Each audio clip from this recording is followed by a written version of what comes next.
If you've been suffering from low energy and fatigue, possibly for years, here's an interview that may help you. Dr. Michael Berglund is loved by his patients and is known for his success with chronic fatigue cases. Dr. Berglund is a board-certified chiropractic internist. If you've been seeking answers, I think you'll find this discussion interesting, especially as it relates to thyroid issues. Dr. Berglund, you've just written a book, actually a couple of years ago, called Tired of Being Sick and Tired. And I bet a lot of people have their thyroid hormones run and they bring them to you and they say, my labs are fine, but I'm tired. What do you say to that person? Well, usually the history, their questionnaire is riddled with low thyroid symptoms. So give me some symptoms. So tired. Tired. Is the easy one, right? Dry skin. Okay.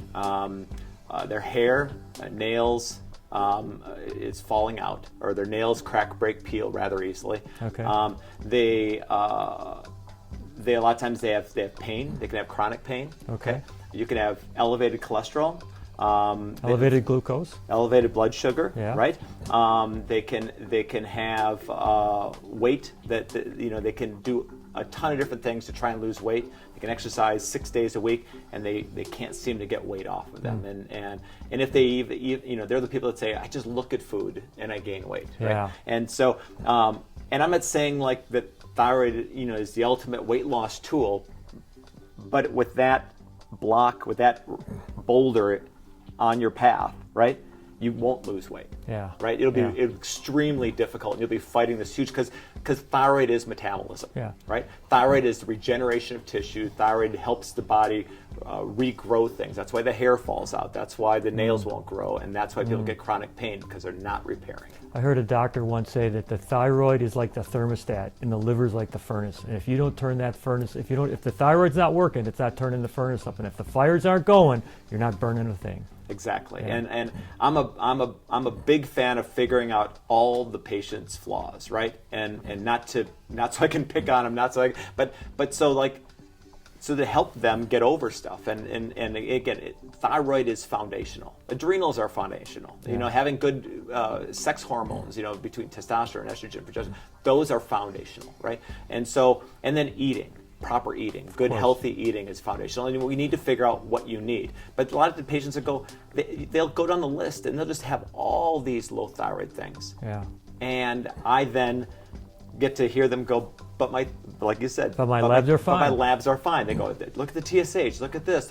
And then what other doctors try and do is they go, let's make the TSH range smaller, right? And I'm like, but that still doesn't do it for some people. Yeah. That narrow range still doesn't do it. And they go, but how is that possible? Shouldn't the labs tell me that? But there's thyroid resistance, just like there's insulin resistance. Yeah. So in the case of insulin resistance, which we call diabetes, right?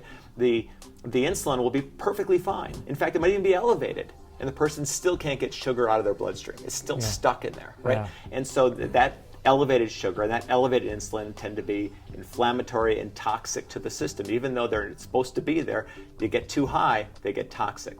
When the thyroid's not working well, when there's not enough communication between the receptors and the hormones. If there's enough hormones there. Okay, let's talk about the receptors, because a lot of people don't really understand that connection. You have to have the hormone, and then it's like a lock and key mechanism. Exactly. Every cell in the body has a certain amount of locks, right? Okay. And each one of those is different for different receptors. You have a sex hormone binding receptor, right? Okay. That's supposed to help with all the sex hormones. You have one insulin, which is supposed to help open the cells up for storage or for bringing the glucose into the cells. Yeah. And for thyroid, you have one that clicks on the mitochondria, clicks on the ability for that cell to regenerate and to do what it's supposed to do. Okay. And without that activation, without that hormone going and telling it what it needs to do, the thyroid can't function. Yeah. So if there's a resistance there, there is the receptors and there is a hormone, if there's a lock and a key, but you have to jiggle the lock 15, 16 different times before it actually works, right?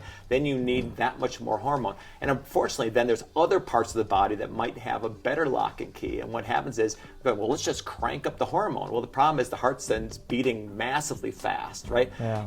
But you're still fat. Right? You're still this. Right. So you're just kind of going, well, we can't just do that, right? So we have to figure out all this insulin resistance as well and why it's happening. And so it's foundational, Joe. Yeah. It just is. Yeah. So getting back to the basics, taking one thing at a time. Yeah. Maybe some cleansing, some detox, because if you can clean out those receptor sites, then the thyroid, the lock and key will go in there. So well, I'm excited for you. I'm excited for the patients to get your book. Thanks for coming on. Thank you, Joe. Dr. Berglund's book, Tired of Being Sick and Tired, is available through several online sites, but I've included an Amazon link on this page for your convenience. I also recommend that you talk to your wellness clinician, someone who can help you get on a path to feeling good. You may not feel good now, but there's hope.